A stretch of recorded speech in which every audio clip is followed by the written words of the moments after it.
Mandy on the go. Tara na, let's go! Hello guys, nagpunta kami sa SM. Nagpa-face paint din kami. Tapos ang haba ng pila. Si Jay sa una dapat pero ayaw niya. Kaya si JJ naman. Ang pina-face paint ni JJ ay spider. Jay, anong rate mo? 10 daw. Nagagawa ako ng spider.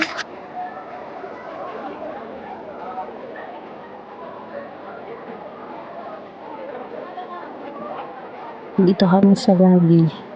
Mga 1:30 na ata kami or 2 dumating kasi ang lakas ng ulan. Baha pa sa may harapan namin. Buti nakaabot pa kami kaya lang ang haba talaga ng pila. So nag-wait kami. Ito na nga si Gracio naman. Ayan. Ate, ano masasabi mo? Wala. Wala daw. Ayan na nga. Nagpag-face painting siya. Excited yan. May letter pa yan kay Spider-Man. Pero hindi niya nabigay. Kasi niya alam kung kung ibibigay.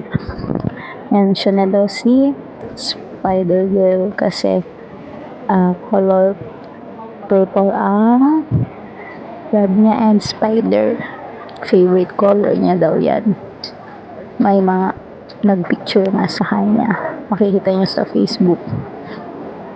Thank you po kay ate and kuya na mga nag-face paint. Galing niyo po. Haba talaga ng pila dyan kasi mga 30 minutes ata kami naghintay. Pero worth it naman kasi natuwa naman yung dalawa. Si Jason pala mag-face painting sana kaya lang natakot siya. Nakita niya may malaking spider sa mga mukha ng mga bata kaya ayaw niya na. And at the same time, antok na din siya.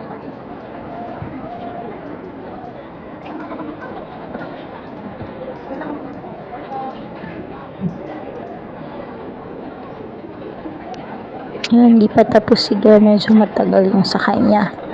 Ipopost ko rin pala to sa TikTok account ko. So, please follow us, guys. Thank you.